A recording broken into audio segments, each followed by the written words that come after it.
Good morning, everyone. Jose J. Garcia, real estate investor, coach, and mentor. Saturday, 10 a.m. check-in calls. I know we're about 7, 8 minutes behind, but we're getting started. We're here. So with me, I got Robert. Robert is one of our best contractors. He's been with us for a little while now. Hopefully he's here to stay permanently. So, we're gonna Yes, we're sir. gonna be talking about rehab and contract and some of the duties. And I mean, whether you're in real estate or mobile home investing, one of the hardest tasks is finding the right contractor. So when you do, you hold on to them, obviously treat them well, and that's just one of those things. So, Robert, good morning. How you doing?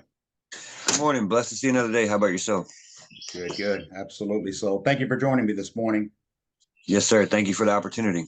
Absolutely. I'm just sitting there thinking, actually, it's like this is actually going to cost me money because Robert could be out doing the workload, doing the rehab, but instead he's here sharing notes with you. So that's how much we care to add and give value. So just notate that as well. But Robert, so currently we're working on, I mean, we got what, two mobile homes, three.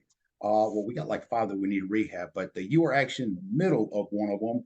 And because of the shadow event, which is the 1 day event, coach mentors, investors, anybody getting into mobile home investing to come out and join us for that 1 day, we're having to kind of transition and get into another mobile home. So we don't typically stop one job halfway to go to the next. Obviously, we're catering to that idea. So the one mobile home you're working on now, L11, that's 2 bedroom, 2 bath, correct?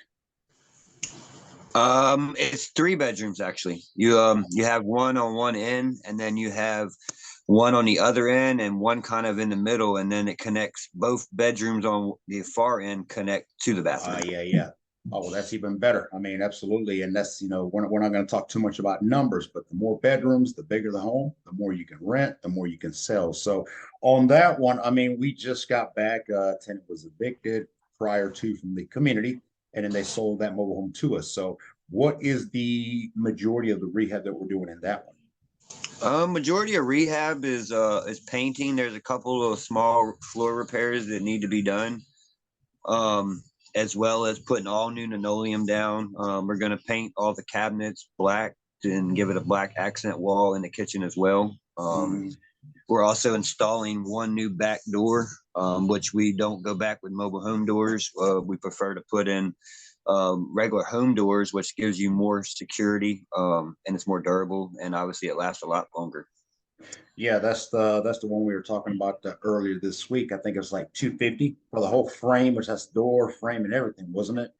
Yes, sir. 254 plus taxes, and that only gives you the single door lock. If you want to spend an extra $10, give or take, you can have a deadbolt in there as well. It's all in a preference. Yeah, yeah, yeah, for sure. And for those just joining us on here, this call will be recorded, so it'll be on our YouTube. But we talk dollars and cents. How much is that? What can we get that? Because remember, when you're an investor, you got to think about a budget. And the mistake a lot of investors make is they kind of just go with it and we'll figure it out. You can wing a lot of things, but when it comes to investing, you kind of want to know your stuff.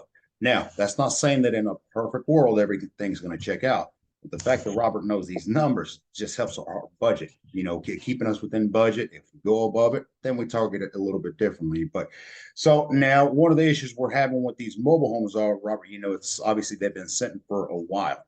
The ones that we were rehabbing, the one you were in, which you had to come to a stop to go to the other one, is there's no power. There's no power because what is it? Do you know in Thomaston how long before they have to get a new permit to issue power again? I'm not 100% sure. I didn't really look at the permit in detail. But Hmm. as far as properties that we go to that we don't have any power, we try to anything that's an issue, we try to move past and not have an issue. So we went out and got us a really nice generator with a built-in inverter, which is quiet, doesn't bother the neighbors, and it doesn't stop us from getting our job done. Yeah, and I'm mentioning that because if you invest in a mobile home that has not had power for 60 days, 90 days, whatever the county uh, regulates as, if a home, and this goes for houses as well, if a home or mobile home has not had power on for X amount of time, then you're going to have to do an inspection. They're really looking after for the safety purposes of. But in our sake, if Robert comes into one of these mobile homes and we got to do rehab, now he has to do everything with power tools. He has to get that generator running. We have to basically rehab the entire mobile home. before we go to them so that they can turn the power on for us, or you're getting into all kinds of other inspections and permits and that sort of thing. So, but with L11, obviously the tenants had just vacated. Well, there was already power there. We were able to turn that on for him to get the crew in there working. So, what is the scheduled time frame for that one to be done? Roughly, I'm looking at being complete by end of business day Tuesday at the latest. And it may be before then. We're definitely going as hard as we can on it to give a presentation of a presentable mobile home for investors to see versus ones that we haven't fixed yet. Yeah, yeah, and that's where the shadow is going to be. Like I was mentioning, for those of you joining us, the day we come out and buy our site and get to learn this is the mobile home Robert is currently rehabbing. That is where we're going to be at the shadow event, and of course we'll have those that are distressed fixer uppers, if you will, that we have not touched. So you'll get to see the levels of something being rehab, something that hasn't been rehabbed, and something that's more so moving ready. Robert, a little bit about you because you're going to be at the shadow. So people are going to want to meet you. You know, every time we have shadows, they're always, can I meet the contractor? So tell them a little bit about you and how long you've been doing this type of work. Basically, I'll be 42 June 24th. I started doing construction work when I was 11. And I've done, as far as construction related, I've done electrical, plumbing, HVAC, geothermal, built houses from the ground up.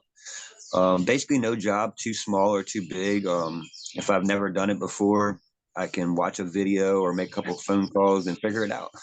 Self-teach yourself, right? But once you know so much of something, it's like you know how to gather that next skill. So what is the biggest difference? Because you done commercial, you done real estate, you done all the above. What is the biggest difference you see between mobile homes and stick-built houses? I feel like mobile homes are more affordable. And as far as, repairing and fixing, it's a lot easier and less stress than it would be with a home, considering all things. With a home, you have your foundation and you have a lot more things to deal with when it comes with a home versus a mobile home. Right, right. Yeah. And I mean, easier rehab, that's for sure. And so much less expensive because of obviously the way we shop and browse for material. So now that is one thing that we coach at the event is material. There's some material you can't just go to Home Depot or Lowe's and say, give me this material. Like for instance, a tub. You know, the tubs are smaller in a mobile home than they would be in a traditional stick built. So, what are some of the creative ways we use to find a material when we can't just go to Home Depot? Okay, well, for example, we'll go if we need a tub because, like you were mentioning, that the sizes are different. Like your standard tub nowadays is 60 inches. Well, the tubs that they put into the mobile homes are anywhere roughly about 52, 54 inches. And the issue you have with that is they put the tub in with the 52 and then they build the walls around it. So even if Mm, you were to have the correct size, you still have to take one of the walls out in order to get it back in properly. yeah, and you got to get creative. For those of you joining in, it's like we actually took a mobile home where we could not find a bathtub, and I mean this thing was cracked. It was you couldn't fix it. I mean you were band-aiding something that was going to happen again. We were thinking safety. So what we actually ended up doing on that one mobile home is we got rid of the tub and we just put a stand-up shower.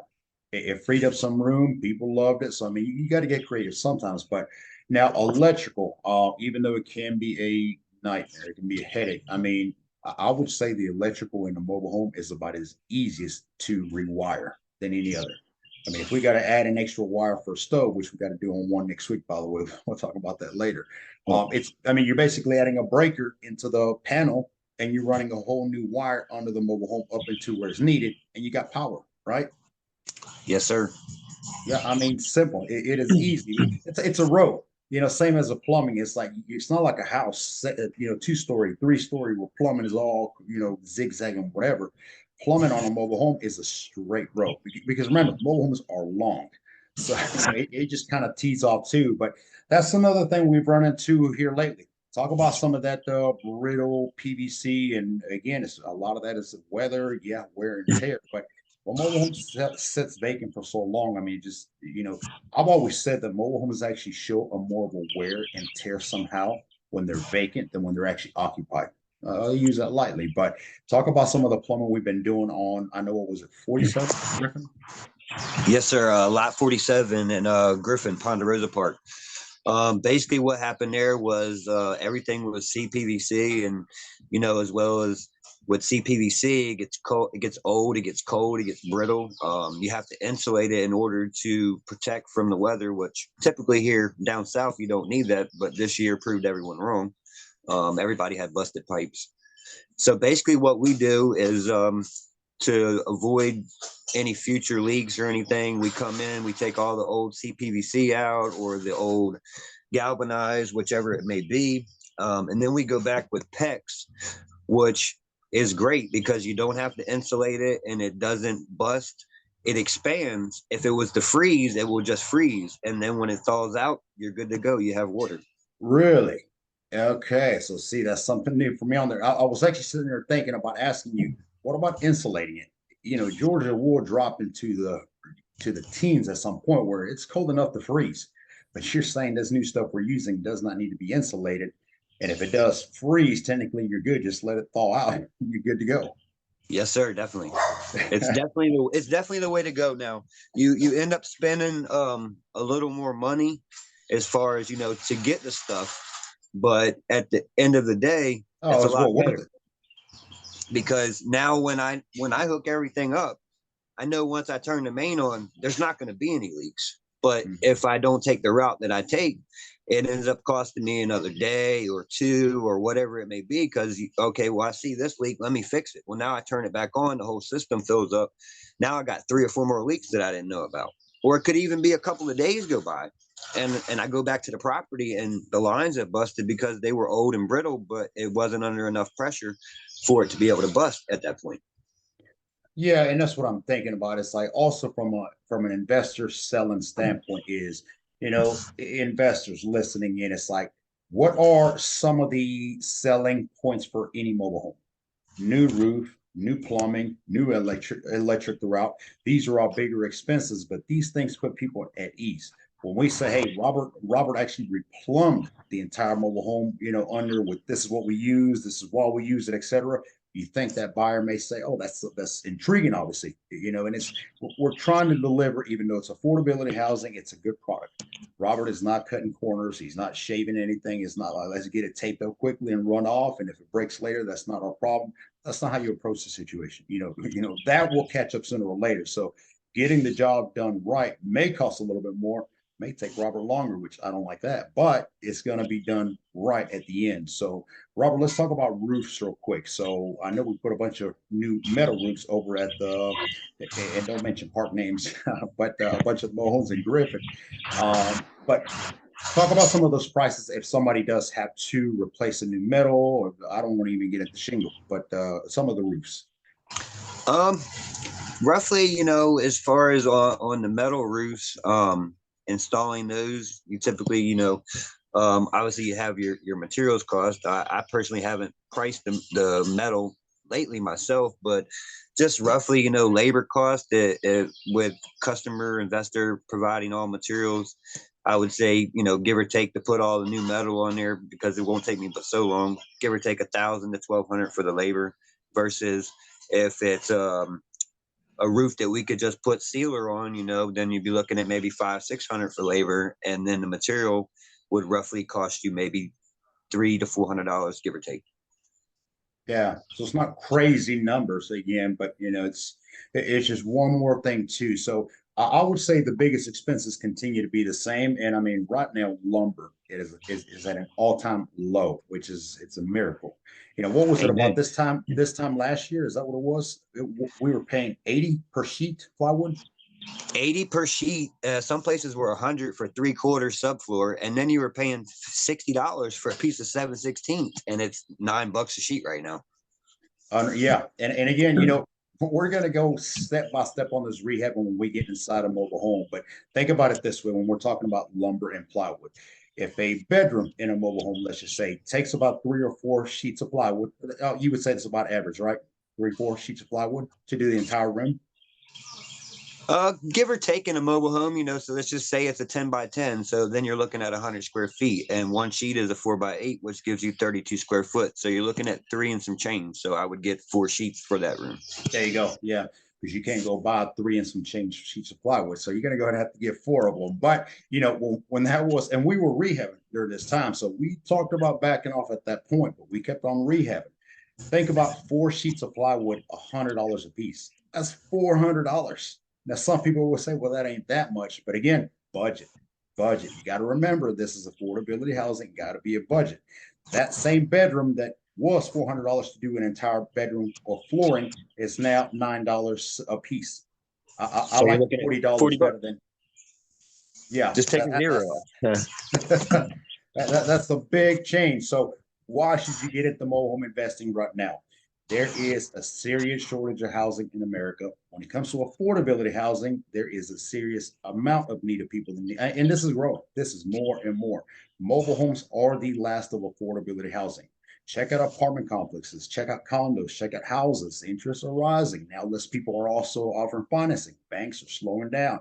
We are seeing what we see. I'm not going to get into market, none of that. It's just simply what we're covering here is there is a high demand for affordability housing. When you invest in this, I mean, you're not just becoming an investor pocketing money, but you're also contributing and giving back. With Robert here with us on our team, I mean, we're able to rehab these things quicker and quicker. So, I mean, it's like, well, we're turning these homes. And if you get into investing right now with the materials as low as they are, it's a no-brainer.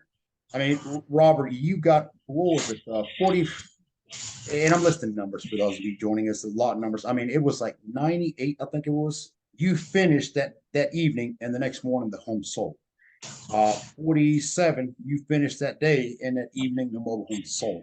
So that is how quickly the inventory is moving. Now, a lot of that takes branding, marketing, advertising, but bottom line is people need somewhere to live. That's not going to change. We teach you all this. We talk about what times of the year to invest in certain strategies, when to sell, when to buy, all the above. Robert, anything you want to share real quick on some of the stuff you're going to be covering on Saturday, next Saturday? Basically, going back to what you were saying as far as budget and being able to put everything into numbers and to make it make sense. For example, here's an example of the strips that you put at the seams on your wallboard or sheetrock, whichever one it may be. If you go into Home Depot or Lowe's and you get an 8-foot strip, 1.5 inches wide, you're paying $9-10 for that one piece. Now I take an 8-foot 2x4 and I rip it down into 10 pieces, 1/4 inch thick. Now I just took that $3 2x4 and turned it into $100. Robert, did you pass math in school? I was great in math until I it know got you to are. that. I was about your new nickname is going to be the human calculator. You start talking all these numbers, I have to break out my calculator and I can't keep up. So that's a beautiful thing. You got to know numbers. You got to know your markets. You got to know lot numbers, rent numbers, ARVs, and most importantly, obviously material numbers. So Robert, thank you for joining me on here. I'm not going to keep you any longer. I'm going to advertise real quick on the shadow. Guys, if you like this, you found this productive, maybe you learned something out of here, you definitely want to join us. Next Saturday, shadow event. It's a day where you shadow me for a day. If you cannot attend in person, I know there's only a couple seats remaining available for that because we do keep it a small group. Homes are small. We do not want 60, 70 people like we once did in a mobile home. We got to think safety. But there's plenty of seats available still via Zoom, which you can join, and we will cover the entire event on Zoom. I know quite a few people have signed up for that as well. So, join us if you can. We'll go live on here for a few minutes on Instagram next week, but you'll get to meet Robert. You'll get to see a lot of his work for free. Some of the mobile homes that aren't touched, to some of the ones he's working on, to some that are ready for the market. So it's a good insight all around. Robert, again, thank you for joining me. I'll let you go. I know you are busy, and we'll talk shortly. Yes, sir. Thank you for the opportunity, and you have a blessed day as well. And we all look forward to seeing everyone at the Shadow. Absolutely. May 20th.